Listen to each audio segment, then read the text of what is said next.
खूप चांगला होता. त्याचा सरकार आहे माझ्या घशातून रक्त येऊस्तोवर बोलतो म्हणतात. त्यावेळेस घशातून रक्त येऊस्तोवर सांगितलं की हा शेतकरी पुत्र आहे. आज सांगता की या शेतकरी पुत्राला वाढायच्या शेतात काय पिकतंय.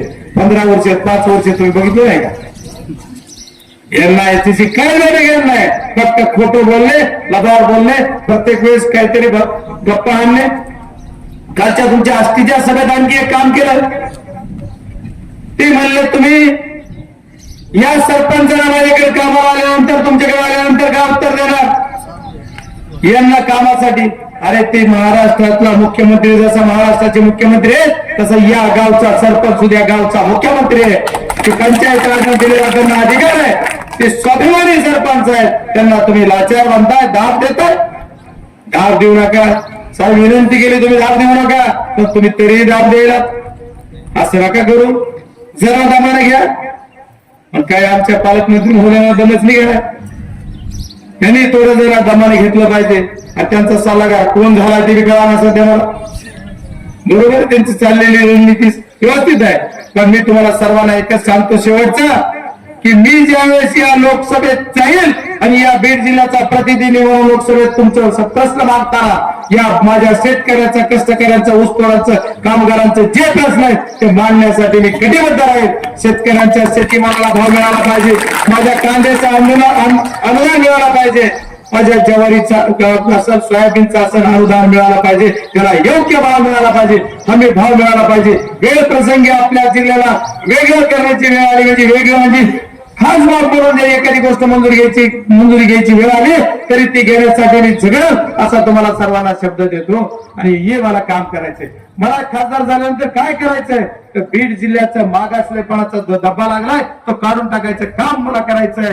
तुम्ही 10 वर्ष झालं मागच्या एका बीडच्या सभेत म्हणले साहेब की मला बीड जिल्ह्याचं मागासले पण घालायचंय. तो कुणी अडविलं होतं?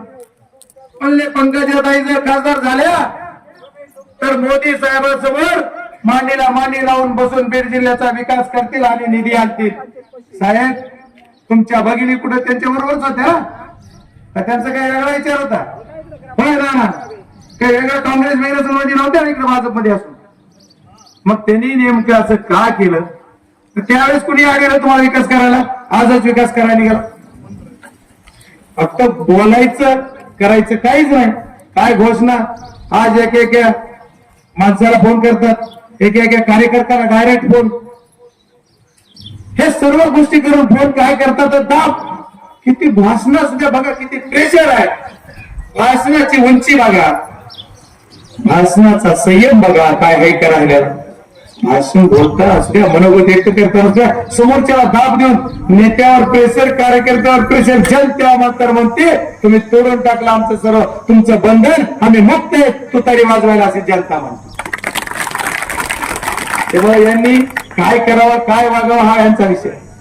ह्या खासदार महोदयांनी मागच्या 5 वर्षाच्या काळामध्ये धनगर समाजाचा आरक्षणाचा विषय होता, सभागृहात मांडला का? मुस्लिम समाजाचा आरक्षणाचा विषय होता, मांडला का? मराठा समाजाचं आंदोलन एवढं मोठं या महाराष्ट्रात उभं केलं म्हणून दादा जरांगे पाटील साहेब यांच्यासाठी कधी सभागृहात तोंड हलवलं का? मला त्याच्यानंतर खासदार झाल्यानंतर धनगर समाज असेल, मुस्लिम समाज असेल, संविधान वाचवण्यासाठी मला संसदेत जायचंय.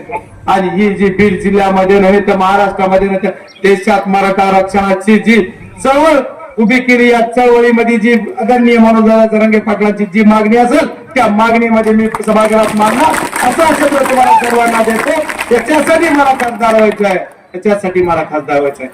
ज्या 5,09,108 लोकांनी मला मागच्या वेळेस मत दिली